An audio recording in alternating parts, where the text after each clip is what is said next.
श्री गणेशाय नमः। श्री सरस्वत्यै नमः। श्री गुरुभ्यो नमः। श्री कुलदेवतायै नमः। श्री अक्कलकोटनिवासी पूर्णदत्तावतारं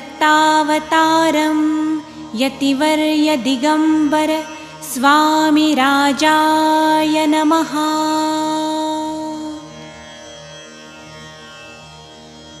ब्रह्मानन्दं परमसुखदं केवलं ज्ञानमूर्तिं द्वन्द्वातीतं गगनसदृशं तत्त्वमस्यादिलक्ष्यम्।